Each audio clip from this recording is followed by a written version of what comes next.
Rebonjour. Nouvelle journée de travaux dans l'apprenti et compagnie. Et comme vous pouvez le voir, le jardin a été entièrement nettoyé depuis la dernière fois. Alors quand je suis arrivé ce matin, stupéfaction, l'énorme tas de bois que j'avais fait la dernière fois, il a complètement disparu. Les beaux-parents, c'est hallucinant. En l'espace de 3 voyages à la déchetterie, ils en ont débarrassé, mais une quantité affolante. Ils sont super efficaces. Je suis impressionné. Donc je suis tombé sur une autre bonne affaire, forcément du bois gratuit c'est toujours une bonne affaire. Là c'était des tasseaux de 7 par 3 sur 3 mètres à peu près, et une planche de à peu près 8 centimètres de large sur 1 d'épaisseur sur à nouveau 2 mètres 53 mètres. Donc le tout c'est du sapin, les tasseaux ils ont été traités. Je me dis que c'était une bonne opportunité de récupérer du bois à la fois pour faire des petites boîtes à l'aide des planches, et aussi des tasseaux traités pour essayer de voir si je peux en faire un établi. Mine de rien, ça fait quand même un bon petit lot de bois pour faire des premières créations avec les nouveaux outils à main que je rénove. Il reste juste les parpaings qui étaient trop lourds, une bûche qu'il a essayé de scier mais qu'en fait elle est un peu pourrite, puis les tuiles que je rangerai la prochaine fois. En passant, c'est quand même vachement joli comme jardin. Alors pour aujourd'hui, le programme de la journée, 4 étapes si j'y arrive, c'est un peu ambitieux, mais on va essayer de faire ce qu'il faut pour. La première c'est d'installer le support à outils. Le support outil de jardin pour pas qu'il soit en appui par terre et puis qu'on puisse passer à côté sans être gêné, sans que ça s'accumule. Le deuxième, ça va être de faire un support pour les vélos pour que, pareil, les vélos ils soient dans la verticalité. Hein. Et comme ça, ça prendra pas trop de place, on pourra mettre les trois sur le fond. Le troisième chantier pour la journée, ça va être d'installer les rails pour les crémaillères verticales sur les crémaillères, on va poser les petites espèces d'étagères la métallique pour pouvoir stocker tout ce qui est bois, tasseau, planche bien à plat pour pas qu'elles se tordent. Ça c'est le troisième. Et puis si j'arrive à faire ça, ça sera déjà une bonne journée et ça voudra dire que on sera dans une situation où dans l'appentis, il y aura déjà maintenant je crois qu'il n'y a plus de détritus achetés, ça c'est fait. Il n'y a plus rien de déjà pourri acheté. Et deux, on aura un sol qui sera globalement libre et qu'on pourra utiliser pour ensuite installer des choses. Donc si jamais j'arrive à faire les 3 étapes aujourd'hui, la quatrième petite étape, c'est un grand nettoyage du sol parce qu'enfin, normalement, il sera libre maintenant. Allez, c'est parti. Un autre exercice pour aujourd'hui, qui commence, un accessoire. Comme vous voyez, il y a une meule, un touret d'affûteur, avec des meules qui sont pas super planes. Celle-là, elle est un peu plus, visiblement, il y a du jeu, mais c'est pas grave, on verra bien si ça pose problème. J'ai retrouvé un bout de vieux couteau dont il manque le manche. J'espère un jour pouvoir refaire un manche. On verra bien comment ça se fait. Bref, c'est un opinel, hein. Et donc du coup, je m'étais dit, tiens, et si j'essayais ça là-dessus, pour voir ce que ça donne. Et ben voilà, c'est ce qu'on va faire. Donc le but du jeu, c'est de tenir la lame, avec un angle relativement faible sur la meule, la tremper régulièrement dans le verre d'eau que j'ai préparé ici pour éviter que ça chauffe, c'est pas au point. Ouf, donc le machin il vibre un peu. Ah non, c'est les choses qui sont sur l'établi qui vibrent. Donc du coup, on va jouer à ça, puis on verra bien ce que ça donne. Déjà, dans quel sens ça tourne? Ça tourne vers le haut, donc je peux mettre le billet vers le bas.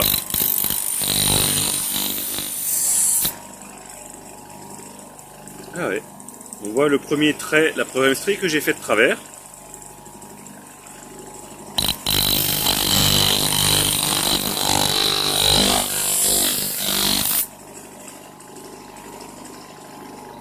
On voit que j'ai fait là un joli petit biseau au bout. Alors, attendez, on va essayer de faire la mise au point. Là, on voit là, le petit liseré brillant.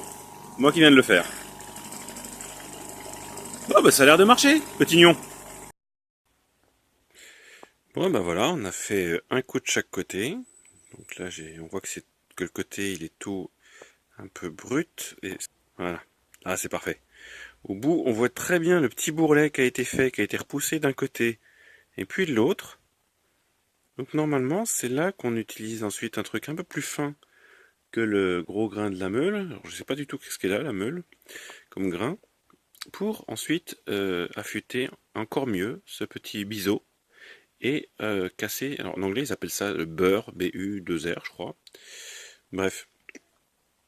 Et donc ce petit machin-là, en fait, c'est de la matière surnuméraire qu'il faudra ensuite éliminer. Donc je vais sortir un de mes papiers de verre, je vais poser sur une planche, puis on va frotter ça un petit peu pour voir ce que ça peut donner. Donc j'ai plusieurs papiers ici, un grain de 80, un grain de 180, un grain de 400 et puis un grain de 600. Avec ça, je pense qu'on devrait arriver à un biseau puis un tranchant qui est assez sympa. Sinon, j'ai encore quelques papiers que j'ai acheté sur internet, sur AliExpress. C'est pas cher, ça vient en 2-3 semaines. Et ça, là, j'ai des papiers qui montent jusqu'à, je sais plus, 2000 ou 4000, histoire de faire un polish bien brillant, si jamais, sur mes ciseaux. C'est surtout pour les ciseaux à bois, ça. Mais donc là, je vais commencer juste avec ceux-là pour voir ce que ça peut donner. Donc ce qu'on va faire, c'est qu'en maintenant le papier, on va glisser. Là, c'est le papier à 180. On va faire des mouvements à plat, comme ça, pour usiner à la fois la face et polir le biais. Donc ce qu'on voit bien aussi, c'est qu'à chaque fois que je fais une face, voilà, le bout là, le petit bout du bout, on le voit très bien avec l'effet de lumière. Là, c'est des bouts de métaux qui traînent, qui sont au bout du tranchant, au bout du biseau sur lequel on travaille. Et celui-ci, à chaque fois que je change de côté, on le voit qu'il change d'inclinaison. Et quand je fais dans ce sens-là, il se replie vers nous. Et quand je fais dans l'autre sens, comme ça, mais il se replie du côté, enfin il se replie toujours vers le haut en fait. Et voilà le résultat final. C'est pas mal, dis donc. C'est pas mal. Ok, donc on a là tout ce qu'il faut pour faire le rangement. Le deuxième point, c'est pour savoir combien est-ce qu'on va devoir suspendre d'outils. On va faire un petit inventaire. Bon, on va compter les manches, ça va être plus simple. 1, 2, 3, 4. Le seul élément que j'avais pas pris en compte, c'était le fait que les différents manches sont de différentes longueurs. Alors ce qui va faire déjà que certains trucs, je vais pas pouvoir les accrocher comme j'avais prévu, et que d'autres étant beaucoup plus petits, il va falloir les accrocher peut-être beaucoup plus haut, beaucoup plus bas. Enfin bref. Globalement, ça va marcher. Par contre, je suis en train de me dire que pour me faire de la place, là, déjà, on va peut-être commencer par les vélos. Hein, les vélos pour lesquels on va pas faire passer des cordes, on va les mettre verticaux. Donc le poids vertical d'un vélo, en fait, sur la tâche qui le tient, il n'y a pas grand-chose, parce que si le point de gravité il est au-dessus du point de contact de la roue arrière, grosso modo, la majorité du poids est porté par la roue arrière, et en fait n'est porté que pour la partie au-dessus, que le poids qui sert à le maintenir vertical. Donc je compte bien mettre un vélo, grosso modo un vélo en diagonale de là à là, enfin quasiment vertical de là à là, un deuxième comme ça et un troisième comme ça. Ou peut-être les retourner selon la place dont on dispose au sol vis-à-vis du haut. Il faudra faire attention aux deux vélos qui ont... Enfin, ils ont tous des pare-chocs, des pare-chocs, des garde-boue. Donc en l'arrière, quand on le lèvera, tant qu'à faire, qu'on essaye de pas frotter à chaque fois le garde-boue arrière quand on lève la roue avant. Bon, on va commencer par ça en fait. Allez, c'est parti! Alors voilà, le premier chantier est terminé. Premier chantier qui, je le rappelle, consistait à ranger les vélos de manière à ce qu'ils prennent le moins de place possible. Le deuxième, même concept. On a à nouveau la corde qui passe au-dessus. La petite attache double pour enlever et attacher la corde. Et à nouveau, on passe par un point aigu qui maintient le vélo en place. Bon, alors d'après vous, quel est le premier que j'ai fait, quel est le deuxième que j'ai fait, quel est le troisième que j'ai fait? La réponse est simple, le premier c'est celui-là, parce que j'ai coupé trop court, hein, ça c'est ce qui se passe quand on peut économiser du matériau. Résultat, j'ai galéré comme un chien pour refaire les nœuds derrière. Le deuxième, j'ai gardé une petite touche en plus, histoire de pouvoir refaire le nœud si jamais. Et puis ici, à nouveau, j'ai gardé un peu plus. Là, j'ai vraiment coupé large par contre. Mais bon, c'est pas grave, on n'est pas à ça près. Donc, si je me trompe pas, les vélos sont fixés pour moins de 8 euros. Alors, après avoir fait un peu de rangement, d'avoir déplacé tous les outils, je les ai recomptés au final. Au total, il y en a 24, donc ça tombe bien, j'ai deux paquets de crochets de 12, soit 24 crochets, le monde est bien fait. Et il y aura une ou deux rangées de tasseaux, je pense du coup deux, parce qu'il ne faut pas pousser quand même. Et le but du jeu, en fait, de l'opération, c'est que les outils en eux-mêmes soient tous contre le mur, d'une part, et que par rapport aux différents types d'outils, on trouve un arrangement qui permette de tous les stocker sans qu'ils se gênent et qu'on puisse les sortir. Et surtout, qu'il n'y ait rien au niveau du sol, grosso modo, qu'au niveau vertical, rien ne dépasse. Comme ça, on peut facilement passer le balai. Éventuellement un coup de Karcher. Et comme vous avez vu, ben, j'ai passé un gros paquet de coups de balai là. J'ai vidé 3-4 PLH de poussière. Alors, pour ceux qui connaîtraient éventuellement, je me demande si là je me suis contenté de ramasser la poussière qui était présente ou si à chaque fois que je balaye, ça va générer de la poussière. Donc si c'est la première réponse, c'est bien, parce que après tout, j'aurais juste ramassé une fois, c'est bon. Mais si à chaque fois que je pousse le balai, ça fait de la poussière, ça va renforcer l'idée qu'il faudrait que je mette un coup de peinture sur la dalle de béton pour éviter justement cette génération de poussière due au béton. Donc si jamais quelqu'un regarde cette vidéo et a un avis sur ce sujet-là, eh bien laissez un commentaire. Mais sinon, je m'emmerderai pas, je mettrai un coup de peinture. Bon, j'ai aucune idée de comment on fait pour une peinture de sol, mais on verra bien si jamais c'est nécessaire. Bon, je suis super content parce que je viens de recevoir en plus le colis que j'attendais aujourd'hui. Donc j'ai reçu mon casque de protection, un Peltor 5X, 5XA techniquement. Le 5XA, c'est celui qui a un serre-tête qui tient les oreilles. Et il y a un autre 5X quelque chose qui est fait pour les casques de chantier. Donc tu as une fixation spéciale. Ça, c'est donc le X, Peltor X, c'est la dernière gamme. Il y a les Optim, je crois, qui s'appellent de chez 3M aussi. Ça, c'est l'ancienne gamme, ça a quasiment 10 ans. Et donc la gamme Peltor X, c'est les nouveaux. Ça va de 1 à 5 selon la protection. Et là, c'est le 5. J'ai pris 37 dB parce qu'après tout...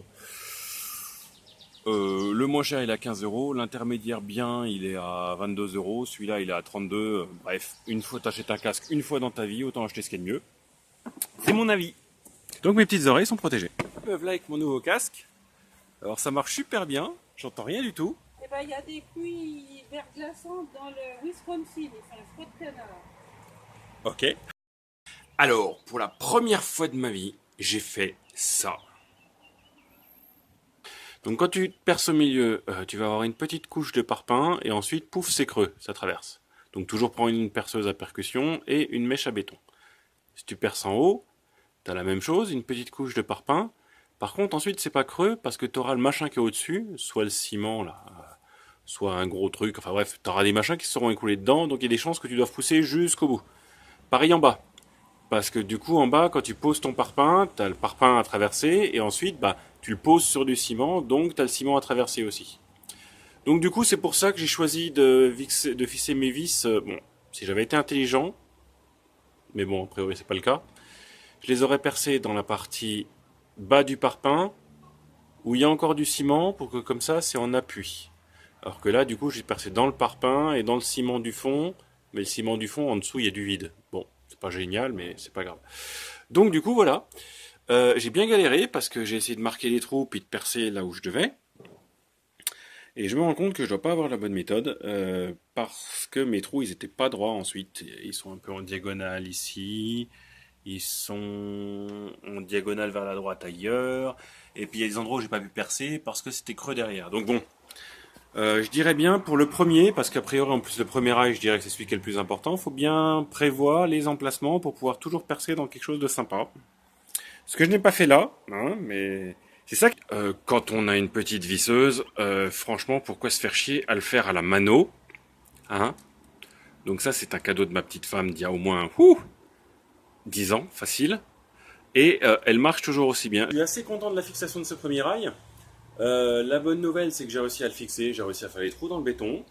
La deuxième bonne nouvelle, c'est qu'en plus j'avais quelques vis pour commencer. Maintenant, je sais ce qu'il va falloir que j'aille acheter parce que forcément, j'en aurai pas assez pour faire tout le mur. Donc, on va aller faire du shopping et acheter quelques vis.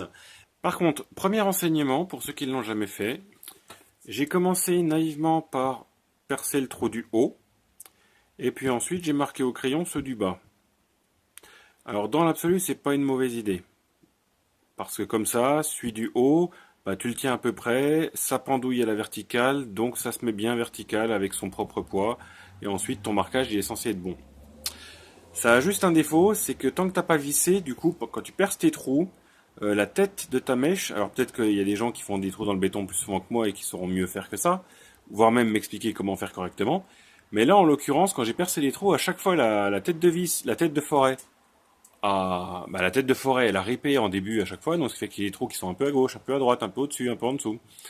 Donc ce que je me dis pour les prochains, c'est que je vais faire le premier trou, Je vais peut-être même essayer d'utiliser un poinçon pour faire un premier marquage pour éviter de glisser.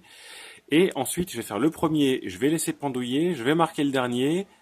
Ensuite, je ferai le dernier et je le fixerai avec 2 vis. Et je commencerai les trous au travers du rail, en ayant retourné le rail contre le mur, hein, ce sera plus propre, pour bien être sûr d'avoir les trous qui seront en face des trous du rail, les trous dans le mur qui seront en face des trous du rail. Je pense que ça va être mieux pour le deuxième.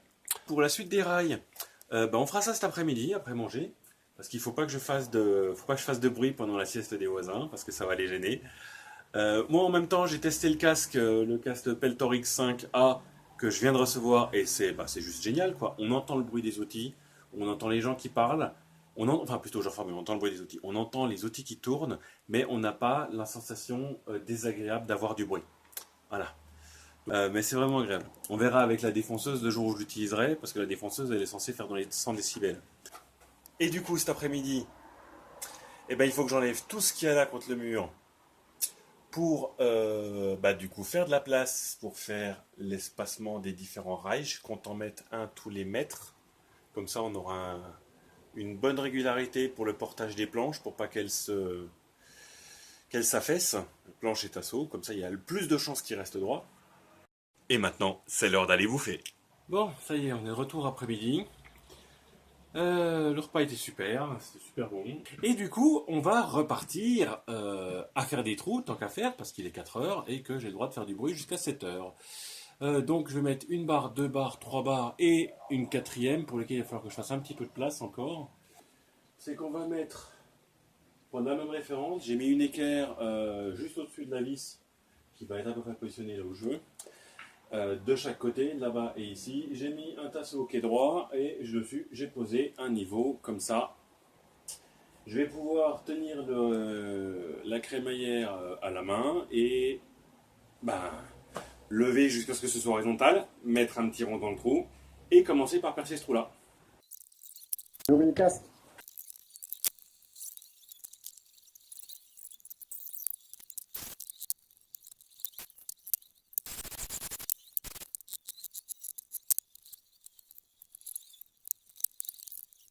Donc en voilà 3. Grosso modo, j'ai 3 mètres avec ce qui dépasse de droite et de gauche. À la limite, ça fait 4 mètres. J'ai de quoi, du coup, là tout de suite, faire ce qu'il faut pour pouvoir stocker sur ce que je viens d'installer tout le bois qui est là. Ok. Donc ça, c'est la bonne nouvelle. Je vais pouvoir dégager le coin qui est là pour justement mettre les derniers rails. Ça, c'est cool. Donc je suis super content de réussir à faire ça. Le premier, j'ai galéré tout à l'heure, ce matin, parce que je savais pas comment faire. Et là, avec la méthode, le premier en haut, une vis, on le laisse jouer à la verticale pour qu'il trouve son équilibre. On met celui qui est tout en bas, avec une vis ferme. Et ensuite, on perce un début de trou à chaque trou du rail. On dévisse le rail, on fait tous les trous au final, on met toutes les chevilles, on met toutes les vis. Et je sais pas combien de temps j'ai mis, je vais regarder après quand je ferai le montage de la vidéo, mais ça a été super rapide. Et puis finalement, le coup du tasseau avec le machin, avec le niveau dessus, ça marche plutôt pas mal aussi. Donc je suis très content. Curieusement, j'ai pas eu plus chaud que ça. J'ai toujours eu l'impression quand j'étais dehors, il faisait plus chaud que quand j'étais dedans. Donc ça c'est une bonne chose pour l'isolation. Donc je vais boire un coup et ensuite je vais charger tout le bois pour permettre de libérer la place et fixer les 2 derniers rails qui me restent à positionner. Quand je mets les chevilles dans le mur, eh bien, il se passe un truc pas cool en fait. Là, il y a la partie du début qui rentre et après la partie de la fin elle s'écrase. Mais voilà, j'aimerais quand même réussir à trouver la méthode pour les rentrer proprement dans le béton à chaque fois. De temps en temps, il y en a qui rentrent jusqu'au bout, propre, nickel. Et j'aimerais bien qu'elles soient toutes comme ça. Donc je vais essayer en pliant un petit peu les ailettes pour voir ce que ça donne. Bon, avec 3 rails, on a de quoi mettre les équerres. Donc j'ai fait un petit agencement de couleur parce que c'est joli. Et puis ça permettra de se mettre une règle dans la tête pour classer les trucs. Petite anecdote rigolote, j'ai eu un brainfuck au moment où j'ai commencé à compter les espaces. Encore heureux que je me suis référé à la première vis que je visais en haut, que j'ai mis à la même hauteur partout avec le niveau comme vous avez pu le voir. Parce que si je m'étais référé ensuite à une vis d'en haut puis une vis d'en bas, voilà. Le truc qui se voit pas tout de suite, c'est que celui-là, il a systématiquement 4 trous entre 2 vis. Alors que les blancs, il a 4 trous entre 2 vis, 4 trous entre 2 vis, 4 trous entre 2 vis, Et 5 trous entre deux vis, 5 trous entre deux vis, 4 trous entre deux vis, 4 trous entre deux vis. Donc bref, toujours respecter la régularité de ce qu'on pensait être vrai. Là, c'est 4 trous tout le temps. Là, c'est 4 ou 5 trous. Donc encore heureux que j'ai pris un point de référence qui était le même, parce que sinon, ça aurait pu me jouer des tours. Bon alors, il y a une merde. C'était sûr que ça allait arriver. Donc celle du haut, il n'y a pas de souci, c'est parfait. Ça repose. Il faut soulever pour que ça bouge. Celle du milieu, un tout petit jeu, ça veut dire qu'elle est en suspension. Sur la troisième, on voit que l'espace il est encore un peu plus prononcé. Sur la dernière, c'est ce qu'il y a de pire. Soit on la monte d'un cran et à ce compte-là, c'est l'autre extrémité qui est dans le vide. Soit on la descend d'un cran et là le jeu il est juste terrible. Donc je suis pas content du tout. Ça veut dire quoi ça? Ben, ça veut dire que si là c'est bon et qu'au fur et à mesure qu'on descend, ça fait de la merde. Ça veut dire que bien que les intervalles ils soient grosso merdo identiques entre chaque petite attache, la petite trou de la crémaillère, et ben dans la vraie vie, entre le jaune et les blancs, et ben l'intervalle il est pas du tout de la même espace. Et ça, c'est ce qui fait que en ayant un point de référence qu'on a mis en haut, et ben au fur et à mesure qu'on descend, les deux blancs ils descendent plus vite que le jaune. Quand on voit un problème, il faut chercher la solution et le résoudre le plus tôt possible. Là, on a pu voir tout à l'heure que c'était pas d'équerre, que c'était pas horizontal et aligné, parce que on avait une crémaillère qui n'était pas la même que les autres. Donc du coup, ni une ni deux, j'ai remplacé la crémaillère crème par une crémaillère blanche. J'ai juste mis une vis. Et ce que je vois, c'est que j'ai de nouveau l'horizontalité, ou presque. Et il y a à peine de jeu de nouveau, il y a un petit millimètre, mais ce sera largement bon, largement suffisant. Donc, problème résolu.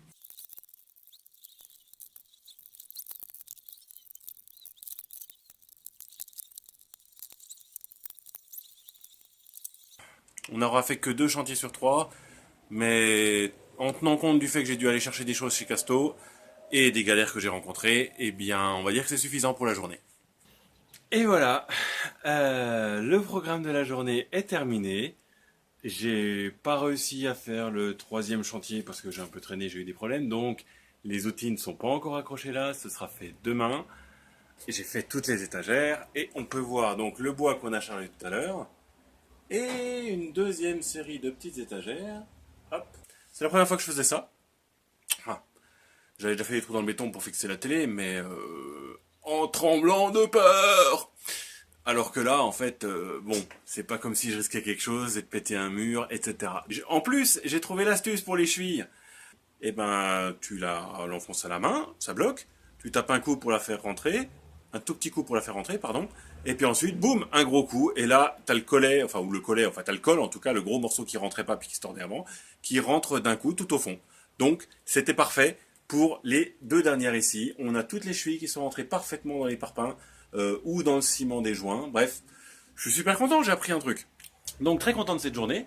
L'autre bonne surprise, c'est qu'il a fait chaud dehors. En plein soleil, ça cognait bien. Pas beaucoup d'air, mais alors qu'il n'y a aucune isolation, hein, absolument aucune, on voit que les tuiles, et il faisait pas trop chaud ici. Donc ça, c'est la bonne nouvelle. J'espère que vous vous êtes bien amusés pendant cette vidéo, autant que moi je me suis amusé pendant que je la faisais. On a eu des galères, j'ai appris des trucs, c'était cool. Écoutez, à bientôt pour la suite.